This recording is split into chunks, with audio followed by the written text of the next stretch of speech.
Bismillahirrahmanirrahim. Assalamualaikum warahmatullahi wabarakatuh.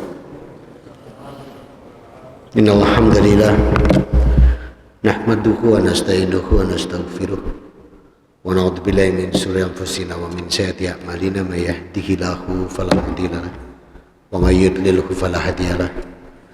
Asyhadu an la ilaha illallah wahdahu la syarika lah wa asyhadu anna Muhammadan abduhu wa rasuluhu la nabiyya ba'dah.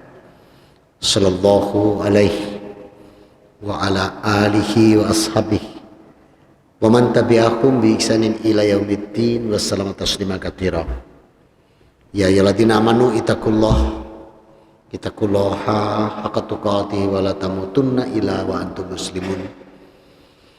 Ya ayyuhan nas ittaqu rabbakumul ladzi khalaqakum min nafsin wahidah wa khalaqam minha zawjaha wa basa minhuma rijalan katsiran wa nisaa wa taqullaha alladzi tasaaluna bihi wal arham innallaha kana 'alaikum raqibah. Ya ayyuhalladzina amanu ittaqullaha wa qulu qawlan sadida yuslih lakum a'malakum wa yaghfir lakum dzunubakum wa may yuti'illah wa rasulahu faqad fasafatan adimah. Amma ba'd.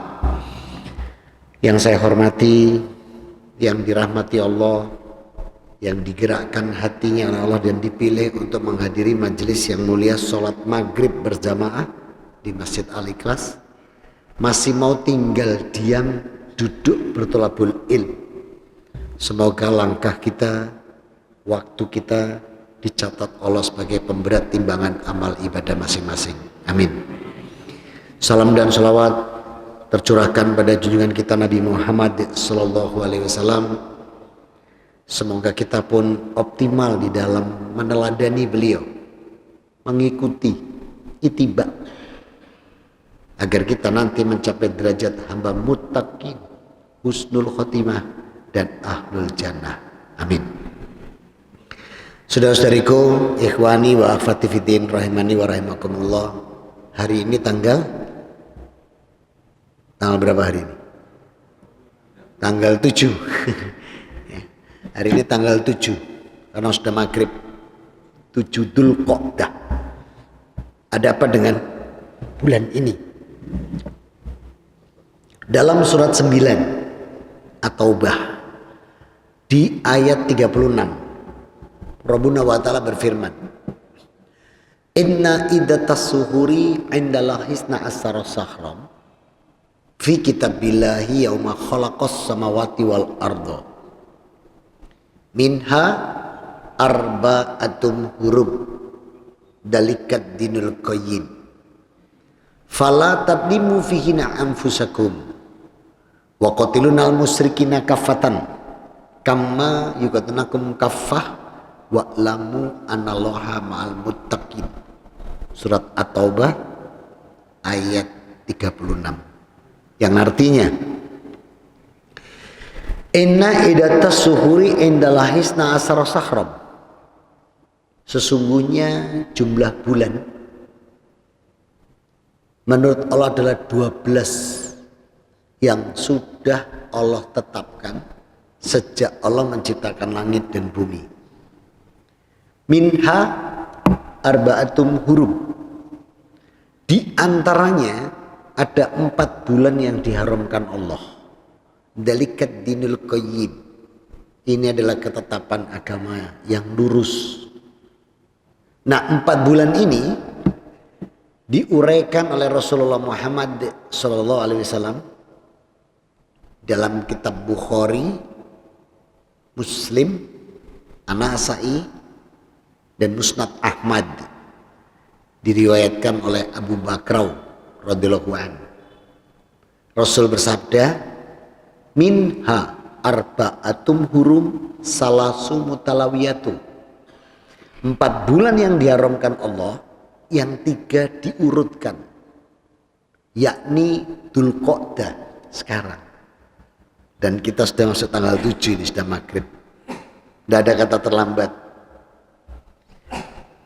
Bulan 11 Dzulhijjah, bulan depan, bulan 12, tutup tahun baru, bulan 1 Muharram. Nah ini yang urut. Dzulqa'dah, Dzulhijjah, Muharram. Wa syahrul Rajab mudrak baina Jumada wa Sya'ban. Yang satunya lagi adalah bulan Rajab kata Rasulullah, yang diapit Jumadil Akhir dan Sya'ban. Dia bulan 7. Ada apa dengan 4 bulan ini? Kok sampai Allah mengatakan di surat 36 tadi, fala tadlimu fihina amfusakum. Jangan kalian mendolimi diri di 4 bulan ini. Jangan menganiaya diri di 4 bulan ini. Maknanya jangan menyanyiakan 4 bulan ini. Kenapa? Dalam Sahih Muslim nomor hadis 1945 diriwayatkan Abu Hurairah radhiyallahu an, Rasul bersabda, kullu amalan ibnu Adam hasanatu asru amsaliha ila sab'amiyat difin. Dzulqa'dah, Dzulhijjah, Muharram, Rajab itu pun masih ditambah Allah, masih ditambah lagi 1 bulan lagi, bulan 9. Ojo muni September, gak usah nangali kelas Ramadan. Jadi kita dikasih Dzulqa'dah, Dzulhijjah, Muharram, Rajab dan Ramadan, yang mana dalam Sahih Muslim nomor hadis 1145 Rasul katakan di setiap bulan ini, Dzulqa'dah, Dzulhijjah, Muharram, Rajab dan Ramadan, 1 amal kebaikan kita, 1 amal ibadah kita, 1 amal soleh kita disiapkan Allah pahala itu 10 minimal sampai 700 kali. Kenapa Allah berikan ini? Kalau saja kita tidak diberi Allah 5 bulan ini, sepertinya kita tidak akan mampu di Yaumal Mizan, hari timbangan amal, di Yaumal Jam'i, hari di mana kita dikumpulkan, Yaumal Hisab, hari perhitungan, Yaumuddin, hari pembalasan, apalagi namanya, banyak sekali. Tidak mampu kita melampaui sirat kalau nggak dibantu Allah. Kenapa? Di An-Nisa ayat 28 Allah jelaskan lagi kenapa Allah berikan 4 bulan ini, 1 suci 4 haram. Dalam surat An-Nisa 28 Allah berfirman, yuridullahu au yukaffifa ankum wa khalikul insanu dha'ifa. Karena Allah tidak memberikan kita keringanan, kemudahan, pertolongan. Sebab manusia itu diciptakan dalam kondisi yang lemah. Kita ini Pak, catatan B-nya mungkin cuma 1. Baik. B yang lain banyak Pak. Betik, blebes, bulet, blingset, banggel, budeki, beler itu lebih banyak.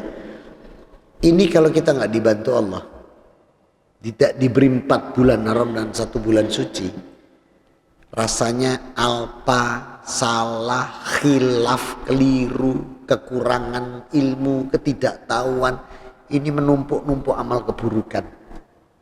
Maka kita dibantu Allah, diberikan kita bulan Dzulqa'dah bulan ini, bulan depan Dzulhijjah, bulan lusa Muharram, insya Allah masuk tahun 1445 Hijriah.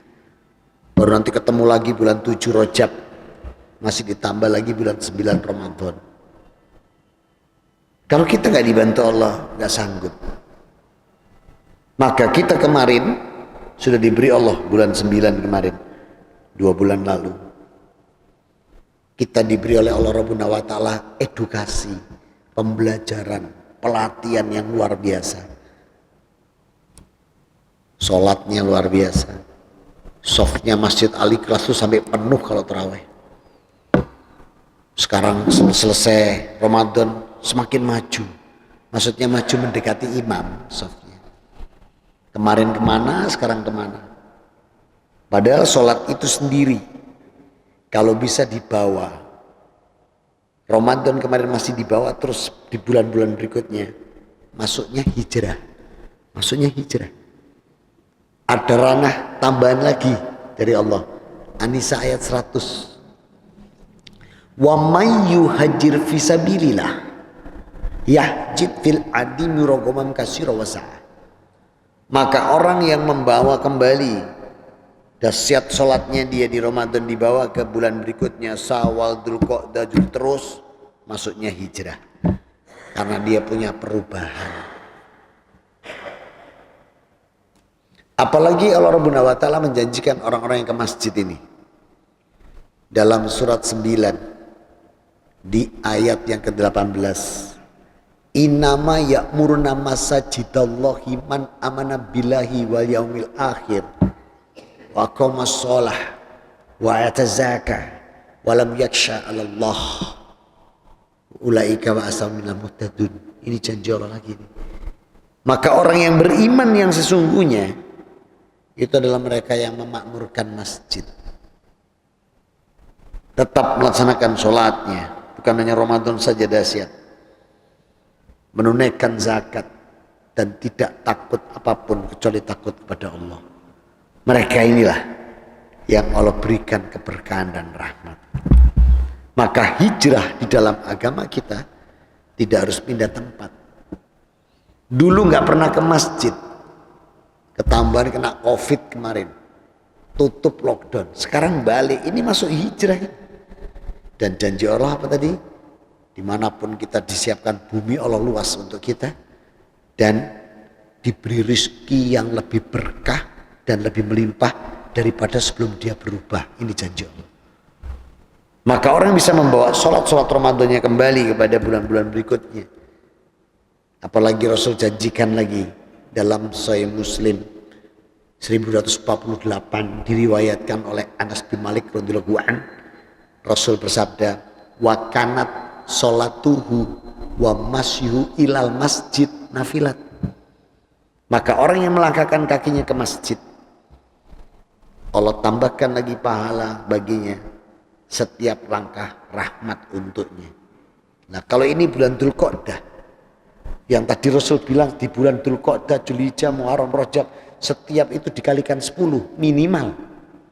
Sudah berapa?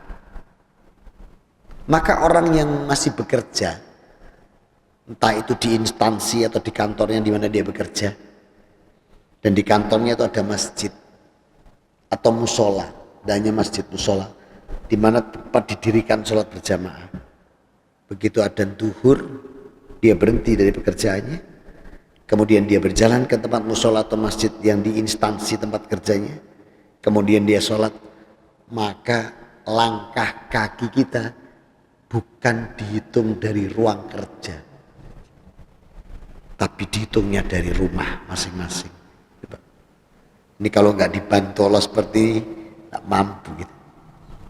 Jadi kalau kita ada di kantor, terus duhur berhenti, sholat berjamaah, itu malaikat ngitung langkahnya bukan dari ruang kerja, tapi dari rumahnya. Maka disinilah langkah kaki kita, ini rahmat yang dilipatkan. Saya lanjutkan dari sini. Wa idza qa'ada maghfir lahu. Dan ketika dia sudah di dalam masjid, nanti dia duduk di masjid itu, maka duduknya wa idza qa'ada maghfir lahu. Duduknya duduk yang dosa dan kesalahannya sedang diampuni Allah. Qalu, nanya sahabat, ya Rasulullah, wa ma hadza qa'ada fil masjid. Duduk yang bagaimana Rasul? Yang kalau itu duduk di masjid itu jaminan ampunan dosa. Atas salah sumangkuna fiha. Ada 3 duduk di dalamnya yang dijamin mendapat ampunan dosa dari Allah. Yang pertama, wa man idza qa'ada baina minas sujudikum. Duduk kalian, kata Rasul, di antara 2 sujud. Berarti waktu kita sholat. Jadi duduk di antara 2 sujud itu ada jaminan ampunan dosa. Makanya yang diajarkan Rasul bacaannya pertama apa? Rabbik firli. Nah, kemudian duduk yang kedua adalah waman idza qa'ada baina shalat ba'da sholatiha. duduknya dia antara sholat satu dengan sholat yang lain. Maksudnya apa ini? Maghrib kita datang, belum adzan. Kita sudah datang sebelum adzan, tahiyatul masjid. Terus duduk. Kita akan berzikir, berdoa, adzan. Maka duduknya dia dari sholat tahiyatul masjid, begitu mendengar adzan, selesai, dia berdiri, qobliyah. Maka duduk antara sholat tahiyatul masjid dengan qobliyahnya, wa idza qada maghfiralahu, jaminan ampunan dosa. Begitu iqomah, dia berdiri lagi. Jadi habis qobliyah, dia duduk menanti iqomah. Begitu iqomah dia berdiri, sholat bersama imam berjamaah. Setelah salam dia masih duduk. Setelah duduk dia berdiri lagi. Dia coba berapa duduk yang didapatkan jaminan ampunan. Yang ketiga, momen ida kok ada fil majlis. Mereka yang tinggal di masjid masih duduk untuk bermajelis. Ini duduk apa? Lah, berarti jenengan dari rumah kali kelas ini tidak ada satupun duduk yang sia-sia. Duduknya dijamin mendapat ampunan dosa. Kecuali di teras cuma selfie tok. Terus berangkat lagi gak oleh nih. Cuma kayak laporan tok ning ali kelas tapi ora mlebu. Ini tidak dapat ini. Walaupun di masjid. Maka ini kalau bisa kita bawa pelajaran Ramadan ke bulan-bulan, apalagi ini bulan yang semua amal dilipatkan. Masya Allah. Itu sholat. Puasa. Dahsyat semalam Ramadan kemarin. Banyak yang cerita, alhamdulillah aku gol. Penuh. Alhamdulillah gol banyak. Apakah ini sudah dibawa pula? Apalagi ini bulan-bulan yang diharamkan Allah. Apakah puasa Ramadan bisa kita bawa di waktu Syawal, ngambil 6 hari? Apakah bisa kita lanjutkan lagi dengan Yaum Isnain wa Khamsi, melanjutkan juga dengan menambah Senin Kamis, Ayamul Bid 3 hari, afdolnya Salasa wa Asro, Arba wa Asro, Khamsa wa Asro, tanggal 13, 14, 15. Apakah juga masih kita bawa itu? Ini semua ranahnya hijrah. Dan janji Allah murogomam kasira wasya'ah. Rizkinya diberkahkan dan dilimpahkan sebelum dia berubah. Infak sedekah. Wih, waktu Ramadan Pak, dompet ini tidak tahan di kantong. Keluar, infak, sedekah, bayar zakat, iftar. Tak berhenti, tahu dilipat-lipatkan soalnya penggantinya. Sama ini diulang sama Allah nih, 3 bulan lagi, Dzulqa'dah, Dzulhijjah, Muharram. Infak sedekah. Begitu Idul Fitri Pak, selesai Idul Fitri, dompetnya dibuka, dompetnya ikut fitri. Lu kok resiknya dompetnya fitri ini, kok melok suci. Apakah terus kalau nggak ada uang itu kita nggak bisa infak sedekah? Bisa. Kalau nggak ada uang, dalam Sahih Muslim nomor hadis 1006 diriwayatkan oleh Abu Dar Al-Ghifari radhiyallahu anhu. Kalau memang tidak bisa ada finansial, harta atau benda yang bisa kita infak sedekahkan, ada 6 cara atau 6 amalan yang pangkatnya ahli sedekah. Dalam Muslim 1006 diriwayatkan oleh Al-Ghifari tadi, ketika ayat Allah menjamin orang infak sedekah surga, Ali Imran 133 134, wasari'u ila mafiratim mir rabbikum wal jannah arduhas samawati wal ardh uiddat lil muttaqin. Segeralah kalian cari ampunan dari Allah Rabb kalian dan mendapatkan surga seluas langit dan bumi. 134-nya, alladzina yunfikuna fisarra'i wadharra. Yang itu Allah berikan bagi mereka-mereka yang infak sedekah baik waktu lapang maupun waktu sempit. Gara-gara ayat ini, Pak, dan Rasul mengatakan tadi, disampaikan ayat ini, sahabat yang miskin langsung menemui Rasulullah sambil nangis dengan kalimat, ya Rasulullah, man hada ala dzuburi saum ila saumi fasalat ila saut fahadakul anfaku la yukin. Rasul, enak dong yang kaya. Mereka sholat sama kami sholat, mereka puasa sama kami bisa puasa, tapi mereka infak sedekah kami nggak bisa karena miskin, nggak punya. Apakah surganya untuk yang kaya? Coba bayangin, ditangisi seperti itu Rasulullah. Itu kalau kita, Pak, yang ditangisi konco, aku pengen infak sedekah Mas, tapi ora duwe duit. Paling jawaban kita, yes gak apa-apa, pancen awakmu melarat gak duwe duit. Mungkin itu kalau gitu. Tapi Rasulullah ketika disambat para sahabat yang miskin, yang memprotes apakah surganya untuk yang kaya kalau begitu caranya, maka Rasul mengatakan hada sita min kulli hal ila sadaqatan. Kau bisa melakukan 6 ini, pahalanya ahli sedekah. Apa itu?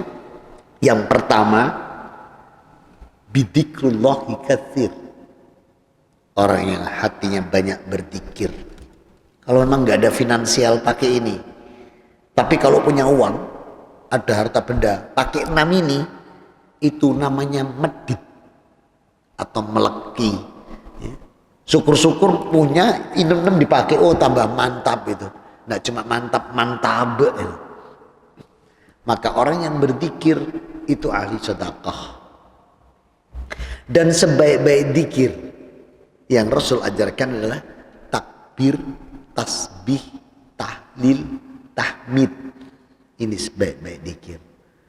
Makanya kemarin Idul Fitri kita disuruh takbir, tasbih, tahlil, tahmid. Apa maknanya? Ikrar. Ikrar kembali bahwa kita mengikrarkan tidak ada kekuatan, tidak ada kebesaran kecuali Allah. Kita ikrar kembali bahwa tidak ada yang berhak disyukuri karena hanya Allah dalam tahmid kita.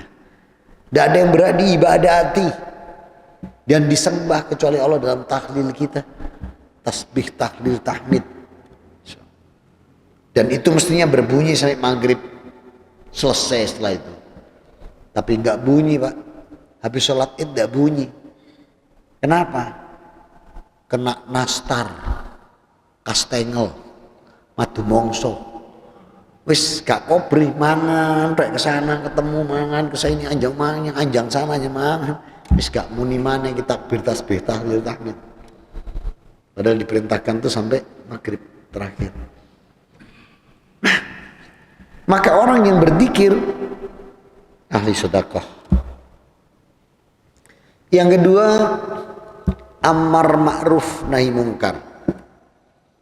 Orang yang menyeru hal-hal yang ma'ruf, mencegah hal-hal yang mungkar, ahli sedekah. Ahli sedekah. Yang ketiga, dakwah. Tidak harus jadi ustadz, tidak harus jadi mubalek, tidak harus jadi dai. Mengingatkan saudara, mengingatkan teman, mengingatkan orang lain dengan kelembutan. Tawasobil haq, tawasobil sober dalam surat 103. Saling mengingatkan dengan yang hak dan dengan kesabaran. Dalam surat Al-Balad Allah tambah watawasobil marhamah. Saling mengingatkan dengan kasih sayang. Ahli sedekah, lo dapat 3. Berzikir, amar ma'ruf nahi mungkar, dakwah. Ini ahli sedekah. Yang keempat, hadaqul amalil wakti. Orang yang mau meluangkan waktu dan tenaga Jadi dia tidak ada finansial, tapi dia luangkan waktu dan tenaga. Ahli sedekah, contoh. Dan contoh ini terjadi cukup lama sih, beberapa tahun yang lalu, sebelum COVID ini. Karena ini dua-duanya arek Surabaya, itu kalau ngomong uang itu duit. Terus nek ngomong juta itu ewu. Datanglah seseorang ini ke tempat si Fulan. Fulan, aku pinjam uangnya 5.000. Wih, kok akeh? Digawe apa? Anak saya diterima perguruan tinggi negeri. Dia datang tuh bawa korannya, ditunjukkan nama anaknya. Oh iya. Kapan bayar? Terakhir hari ini. Naik gak bayar? Anak saya minggir, yang bawahnya naik. Sistemnya begitu. Oh, piro? 5.000. Nggak kurang dah, kata Fulan gitu. Barangkali nanti harus ada bayar semester di depan apa, kemudian uang praktek katanya. Oh, ya wis Mas, lek ngono 7.500. Gak kurang dah, ambil riwa-riwimu kabeh. Ya wis Mas 10.000. Ya apa Mas? Gak ada duit aku. Loh, wawancara dok Pak. Gak ada duit itu. Tapi luar biasa si Fulan ini, temannya tadi ini, ayo nang masjid. Maaf, saya jaga, tidak sebutkan masjidnya, biar jadi amalan yang terbaik buat pengurus masjidnya dan ini. Dibawa dia ke masjid. Ini diutarakan di masjid itu. Ada DKM di sana, ada takmir dan ada solusi. Dan bisa mengembalikan tidak sampai 2 bulan. Karena memang dia punya uang, tapi hari itu tidak ada. Karena gaji dia kan tidak sesuai. Nanti ada gajian, ada ini. Kalau hari itu harus bayar segitu nggak ada. Dapat solusi. Loh, si Fulan itu cuma wawancara tok, gak kurang tahu, gak ngene. Tapi dia ngantarkan, menemukan ahli sedekah karena dia meluangkan waktu dan tenaganya. Yang kelima, hubungan suami istri. Tapi sama suami sah, istri sah loh ya. Jangan diambil hubungan suami istrinya tok. Hubungan suami istri. Ahli sedekah. Maka ibu-ibu itu gak apa-apa, ajak suaminya. Ya, gak enak Ustaz, masa istri ngajak duluan. Pakai hadis. Ini kan Muslim 1006. Tinggal ngomong, Mas, nanti malam ndak infak sedekah. Iki lho kotak amal wis siap. Nah karek ngono itu. Ya kan? Tapi nek kira-kira dijawab, ketoke bengi iki gak iso sik Dik. Nah, jawab lagi, Bu. Pancen sampean niku Mas, gak ahli sedekah karek ngono. Bayangin nih, sampai hubungan suami istri itu sedekah. Insyaallah. Kemudian yang keenam, yang terakhir, tabassum muka. Senyum. Senyum sedekah lho lah wis toh. Indah agama kita nih. Ini yang paling kecil dan sederhana, senyum sedekah. Makanya jadi wong ojo metutut ae, Pak. Ini nek metutut ae, Pak, sekali senyum sak perak dirasani. Tibane iso guyu wonge. Iya, berarti lagi diombe. Ngono nek koncone. Tapi nek guyu tok ndak mandek-mandek, obatnya durung diombe kan gitu. Maka senyum. Jadi orang ojo metutut ae. Ini sedekah. Sehingga sholat kita, puasa kita, infak zakat, sedekah, orang kemarin edukasi Allah berikan 1 bulan di bawah di bulan-bulan haram ini sampai nanti hijrah namanya. Dan janji Allah luar biasa, murogomam kasira wasa'ah. Aku limpahkan rezeki untuk dia lebih berkah sebelum dia mau berubah. Masya Allah. Maka di dalam mengisi ini pula, kita pun juga nggak bisa bergantung pada sholat kita. Menyatakan bahwa sholat-sholat kita nanti kita jaminan surga, puasa kita, sedekah kita akan menjamin surga kita. Jawabannya belum tentu. Nah, kok berani mengatakan belum tentu? Sebab Allah masih punya SKB. Apa SKB? Syarat dan ketentuan berlaku. Sholat kita yang kemarin Ramadan luar biasa, saitikafnya, sholat malamnya, gak akan pernah bisa menjamin surga kalau kita belum bisa memaafkan kesalahan orang lain pada diri kita. Dan ini Allah katakan di surat 24 ayat 22. Allah yang ngomong ini, wal ya'fu wal yasfahu alla tuhibuna ayaghfirallahu lakum. Maafkan kesalahan orang lain. Berlapang dadalah kamu terhadap kesalahan orang lain. Maka tidakkah kamu ingin aku ampuni dosa dan kesalahanmu? Jadi Allah mau mengampuni kita itu kalau kita mampu memaafkan kesalahan orang lain. Memang gak gampang ini. Sebab iblis tuh paling gak senang kalau kita ini rukun. Iblis dan bala tentaranya paling gak senang kalau kita ini akrab, adem tentremnya gak senang. Nek tukaran, musuhan, dendam-dendaman, sewenang iblis. Dan itu memang tidak gampang. Rasul bersabda, "Mangkana yu'minu billahi wal yaumil akhir falyukrim jarahu." Maka siapa yang beriman pada Allah dan hari akhirat hendaknya menghormati tetangganya. Tetangga dalam Islam bukan saja orang yang dia tinggal di depan rumah kita atau di samping kanan kiri atau di belakang. Bukan itu saja makna tetangga dalam Islam. Tetangga dalam Islam adalah teman kerja. Tetangga dalam Islam adalah teman sejawat. Tetangga dalam Islam kalau di pasar itu sesama pedagang. Tetangga dalam Islam itu adalah ketika kita bertemu semuanya tetangga satu dengan yang lain. Ini harus saling menghormati. Apalagi yang tinggal di depan, samping, kanan, kiri rumah kita. Terkadang kita dolim, tidak sadar. Nih, rumah si Fulan, ada pickup Pak. Berhenti di depan rumahnya. Pickupnya dibuka, belakangnya turun mugi. Motor gede, diinceng. Lambe turah. Tunggu sebelah, mugi. Mulai lambe turah. Besok turun lagi, tek, kulkas, 6 pintu, diinceng maneh. Bojone teko, melok diinceng. Wih, ini dolim ini. Nah ini kalau kita tidak menyelesaikan ini, nggak dapat ampunan dari Allah.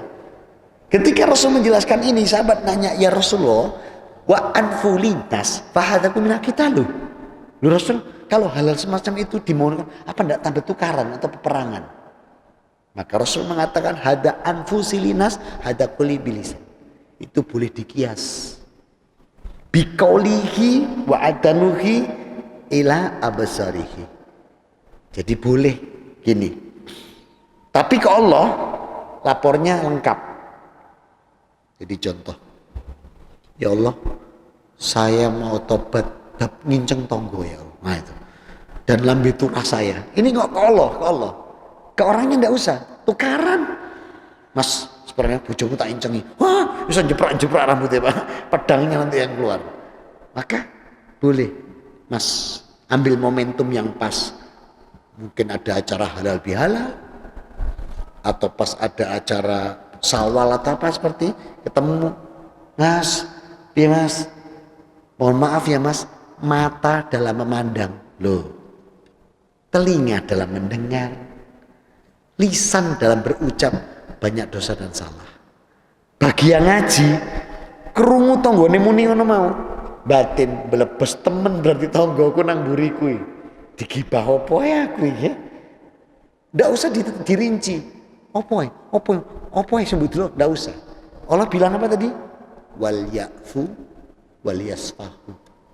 Alla tuhibuna ayaghfirallahu lakum. Sudah, maafkan. Berlapang dada, gak usah diuber. Dosa apa sih bicara sebelum? Gak usah. Terima.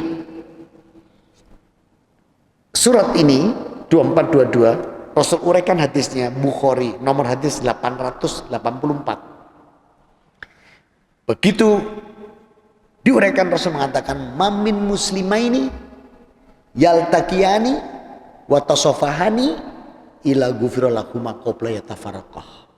Maka apabila ada dua orang mukmin, laki-laki dengan laki-laki, perempuan dengan perempuan, laki-laki dengan laki-laki ya, perempuan bukan laki dengan perempuan ya, laki-laki dengan laki-laki, perempuan, mereka bertemu, terus mau bersalaman sambil minta, ila tidak lain, ghufirallahuma, keduanya ini dihapuskan dosa dan kesalahan keduanya oleh Allah, di antara keduanya.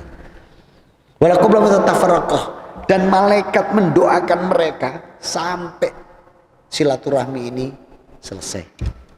Jadi kita ada acara ketemu salaman, misalnya kita datang salaman, ketemu salaman, ini malaikat tidak berhenti loh mendoakan.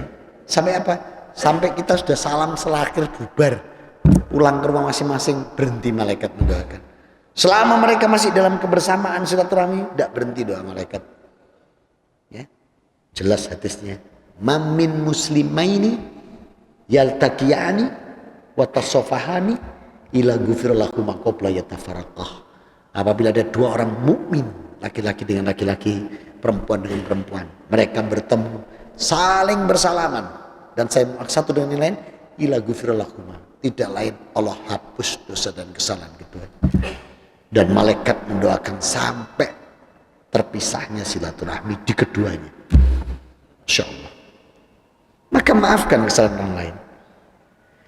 Soal memaafkan ini sampai pernah dilakukan penelitian. Ayat-ayat Allah tentang memaafkan ini penelitiannya dilakukan di Commonwealth. Tahu ya? Iku soko Perak melakukan ngulon ya Pak, ketemu universitasnya. Nah, di sana dicoba 3 grup. Disebut I grup, B grup, C grup. Grup A, grup B, grup C. Masing-masing grup ini 100 orang isinya.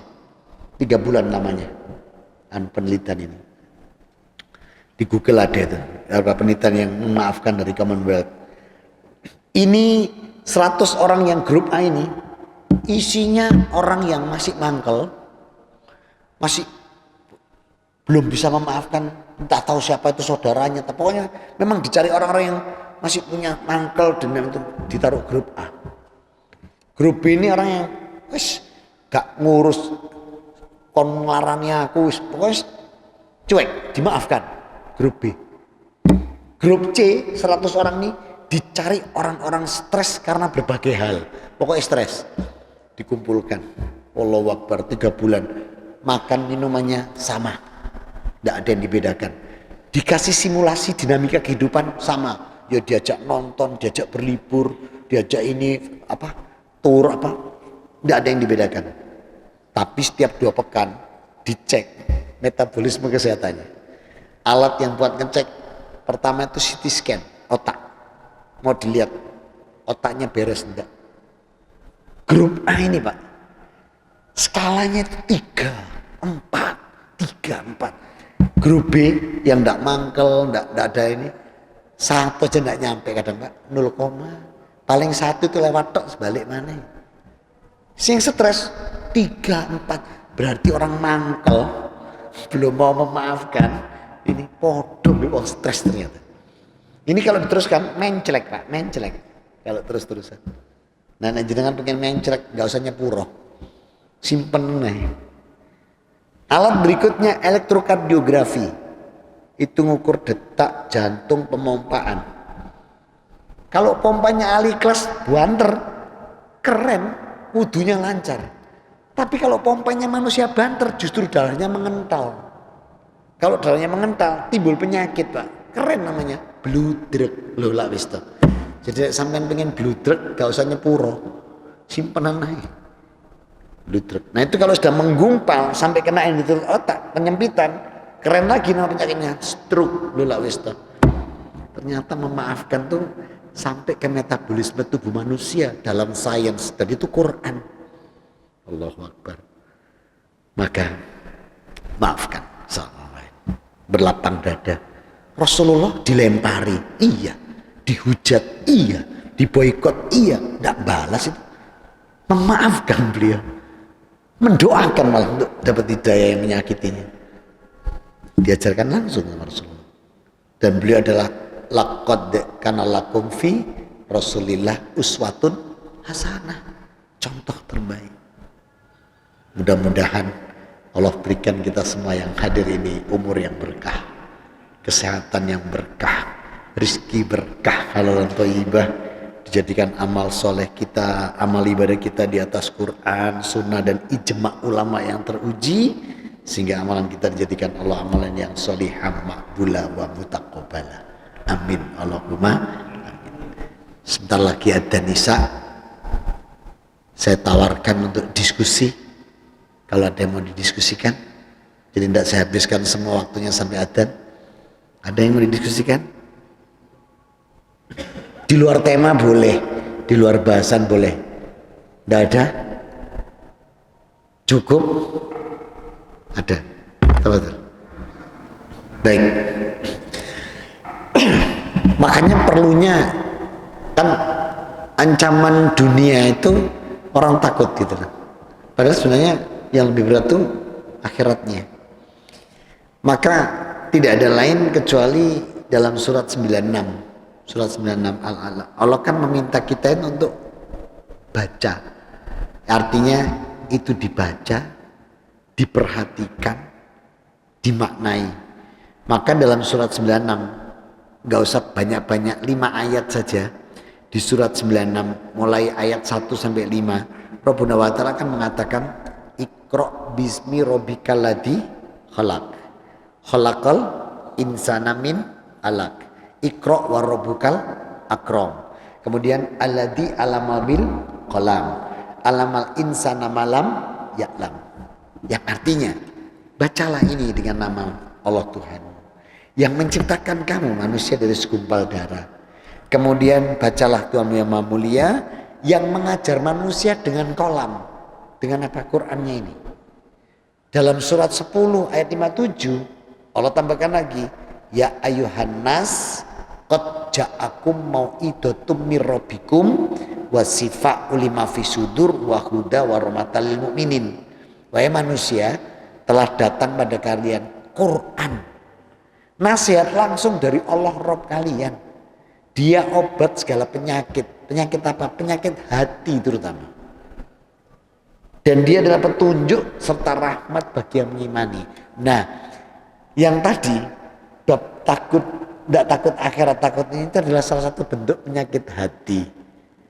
Dan itu korban obatnya. Allah sendiri yang bilang, qad ja'akum mau'idatum mir rabbikum. Ini loh, aku punya kitab nasihat langsung. Sifat ulama sudur, dia obat dari semua penyakit-penyakit hati. Maka dikembalikan ke surat 96 tadi, 5 ayat, ya ngaji, dibaca. Nah kalau kita nggak pernah ngaji, cari hidayah itu di masjid, Pak. Cari hidayah itu di masjid, di majelis ilm, majelis taklim. Cari hidayah, aku tak boleh wahyu hidayah nang pemancingan. Insya Allah lewat, Pak. Dapat ikan kalau di pemancingan, tidak dapat hidayah. Ada orang itu kadang aneh-aneh, golek ilham, di pemancingan gula itu iwak. Kalau memang cari hidayah, mau cari ini, itu yang di majelis seperti ini. Berarti kuncinya satu, Abi, membaca, memperhatikan, untuk kita bisa nanti mentadaburinya, baru bisa diamalkan. Kurang 1 menit, ya udah. Kita persiapan untuk Isya. Mudah-mudahan bisa bermanfaat. Mohon maaf atas segala kekurangan. Aku qouli hada subhanakallahumma wa bihamdika asyhadu alla ilaha illa anta astaghfiruka wa atubu ilaik. Alhamdulillahirabbil alamin wa afu minkum. Wassalamualaikum warahmatullahi wabarakatuh.